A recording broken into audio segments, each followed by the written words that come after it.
म्हणून या ठिकाणी अतिशय चांगला मेळावा आयोजित केला।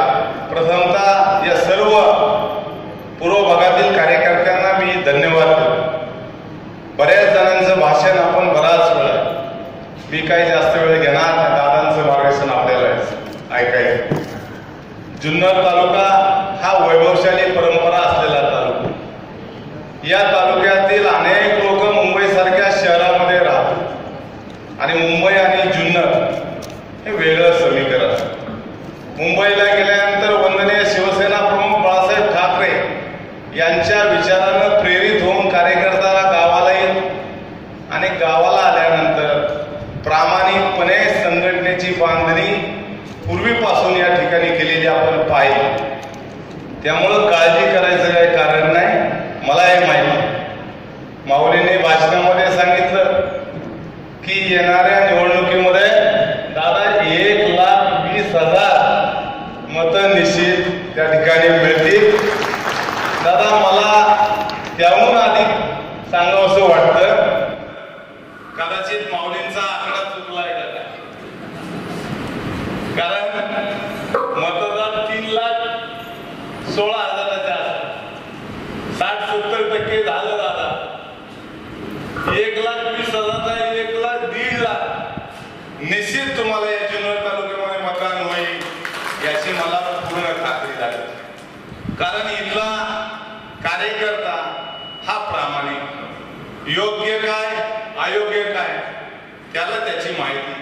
आणि आज आपण पाहिलं, मगाशी राजाभाऊचं भाषण मी आवर्जून ऐकलं, जवळपास 2004 पूर्वीचे अनेक उदाहरण राजाभाऊंनी भाषणामध्ये भास्कर शेठ 2004 पूर्वीची परिस्थिती वेगळी होती।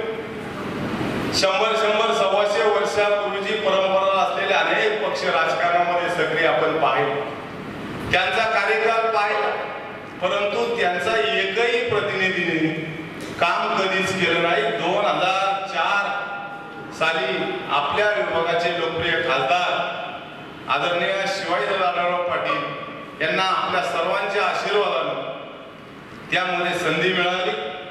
2004ला संधी मिळाल्यानंतर सातत्याने आपण पाहिलं, प्रचंड दांडगा लोकसंपर्क, मतदारसंघाची 100% जाणीव असलेला माणूस, त्याचप्रमाणे दूरदृष्टी असलेला नेता आपल्याला मिळाला आणि सर्वसामान्य माणूस केंद्रबिंदू मानून सातत्यानं त्यांच्या विकासासाठी जगणारे कोण खासदार असेल तर ते म्हणजे शिवाजीदादा आढळराव पाटील।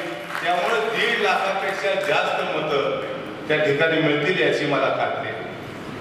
मगाशी कोणतरी भाषणामध्ये म्हटलं की मालिका सहज काढता येते, परंतु हा जो पिक्चर आहे हा तयार करण्यासाठी, हा लोकसंग्रह तयार करण्यासाठी सकाळपासून रात्रीपर्यंत काम करावं लागतं, जनतेमध्ये मिसळावं लागतं। आणि आज आपण 2004 पासून आदरणीय दादांना पाहिलं, वाडी असेल, वस्ती असेल, गाव असेल, शहर असेल, त्या प्रत्येक भागामध्ये प्रामाणिकपणे विकासाची नाळ जोडणारा, प्रत्येक माणसाचं ऐकून घेणारा, संयमी, आक्रमक परंतु दूरदृष्टी असलेले खासदार मिळाल्यामुळे आज ग्रामपंचायत पासून तर लोकसभेपर्यंत, मग केंद्राच्या अनेक योजना असेल, PMJS असेल, CRF असेल, मग रस्त्याचे अनेक प्रश्न असेल, असे अनेक प्रश्न जिल्हा परिषदेच्या माध्यमातून, ग्रामपंचायतच्या माध्यमातून, पंचायत समितीच्या माध्यमातून प्रत्येक योजना प्रामाणिकपणे गाव वाडी वस्तीवर राबवण्याचं काम आदरणीय दादांनी आपण केलं।